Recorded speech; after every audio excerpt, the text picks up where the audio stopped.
শ্রীমদ্ ভগবদ গীতাকে মুক্তির পথ প্রদর্শক বলা হয়। জীবনের সমস্ত দুঃখ কষ্ট থেকে মুক্তির পথ খুঁজে পাওয়া যায় এই গীতায়।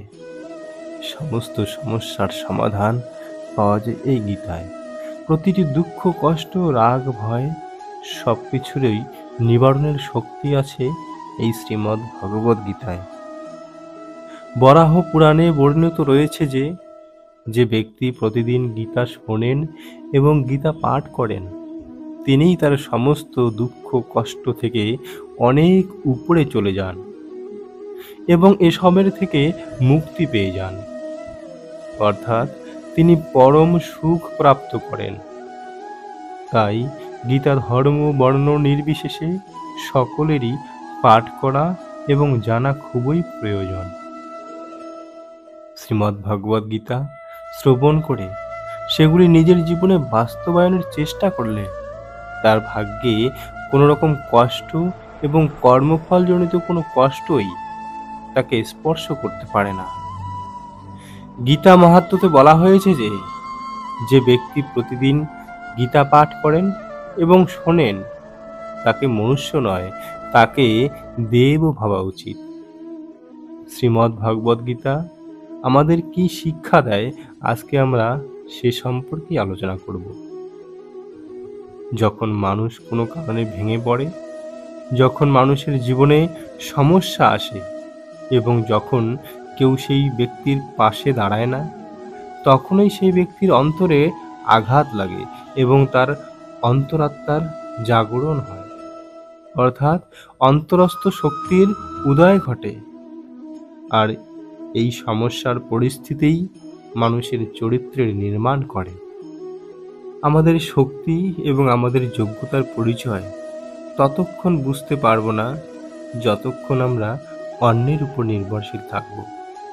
তাই নিজের শক্তি এবং যোগ্যতাকে জানতে হলে স্বনির্ভর হতে হবে। দায়িত্ব সহকারে নিজের কর্মের পরিণাম পর্যন্ত দৃঢ় প্রতিজ্ঞ হতে হবে, তবেই নিজের যোগ্যতাকে সঠিকভাবে বুঝতে পারবে।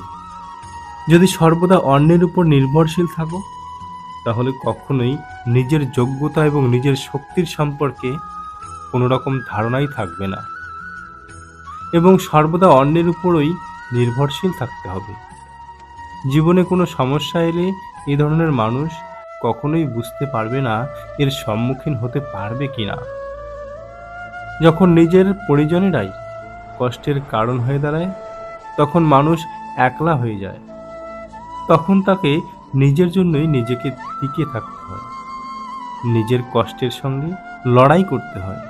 এই পৃথিবী কেবলমাত্র তোমায় একটু সান্ত্বনা দেবে, কিন্তু পৃথিবীতে এমন কেউ নেই যে তোমার জীবন থেকে সমস্ত কষ্ট সমস্ত সমস্যা দূর করতে পারে।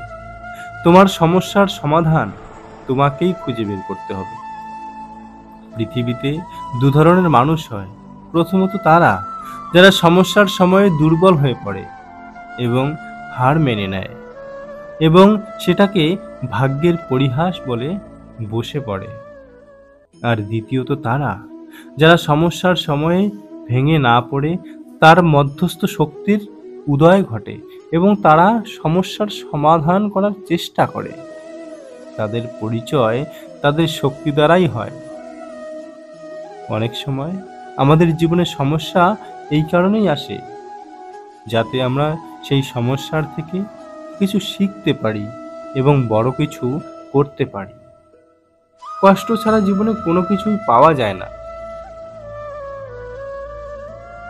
কোনো কিছু পেতে হলে তোমায় কঠোর পরিশ্রম করতে হবে।